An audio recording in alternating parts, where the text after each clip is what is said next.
Hello, this is the Working with Parents presentation number 5. As you can imagine, we've had to rethink our sessions in view of everything that's going on in the world, so this session will now focus on returning to school, which of course everyone is at different stages of, and transition in the midst of lockdown. As ever, this presentation is designed for you to be able to share directly with the parents you work with, whatever that now looks like. Along with this presentation will come details of a Zoom call where we will join the groups together to check in and talk about anything that comes from the following slides.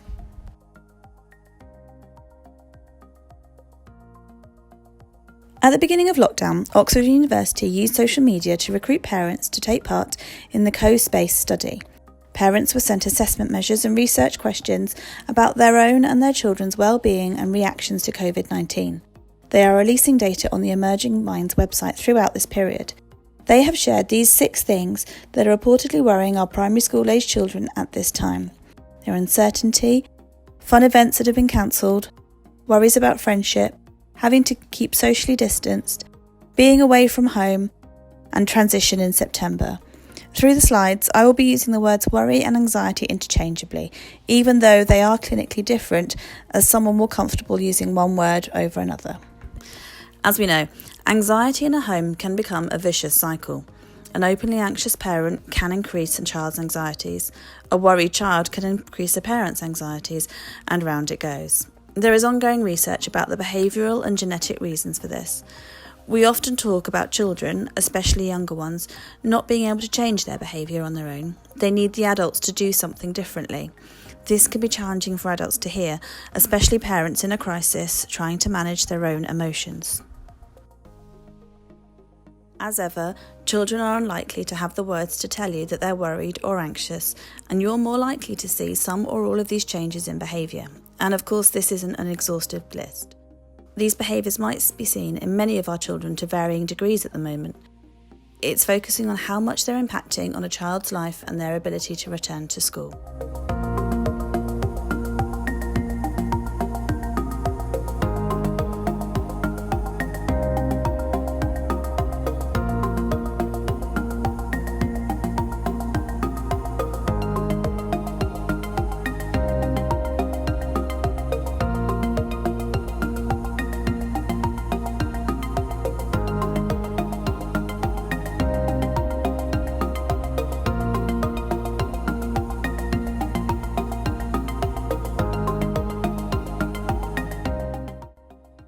At The Psychology Mum is a clinical psychologist who draws amazing illustrations around mental health that she shares on Instagram.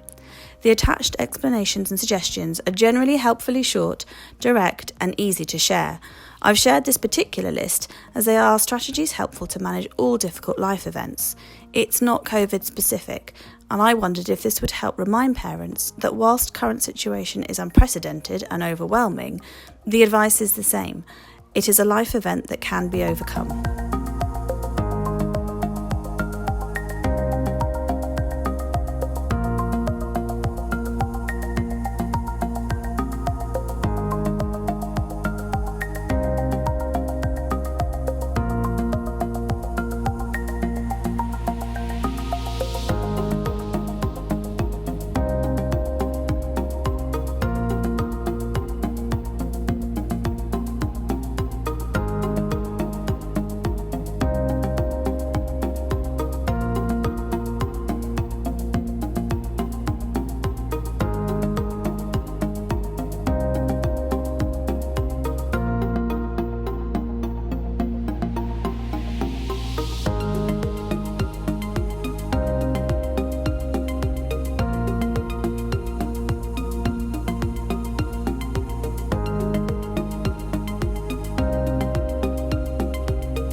There is a lot of advice out there.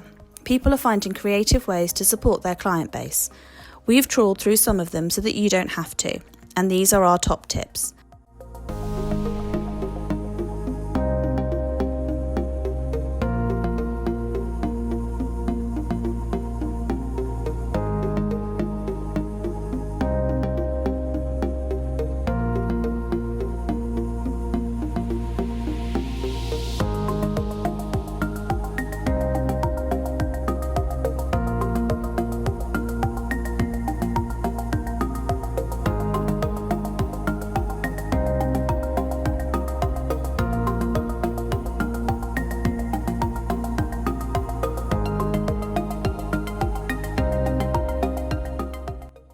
When we mention talking through a child's feelings, you might want to offer your parents ways to attempt this. Lots of children will find it hard if they're asked cold and outright, and will need time spent on exploring what emotions feel and look like. Using an activity directly, so by using toys or craft activities to symbolise or explore emotions, or alongside, so having a conversation whilst doing something completely different, for example going for a walk, can be a good place to start.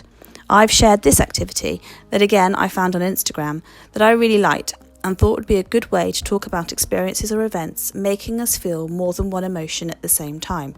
For example, we can be worried about social distancing but feel happy to see our friends. I know for some, mixing Play-Doh colours comes with its own anxieties. And here's the list of the advice that we used or we think is useful to share with you. It is again not an exhaustive list. We hope that this has been helpful, and we're really looking forward to seeing you all again for our Zoom call next week. See you then. Bye-bye.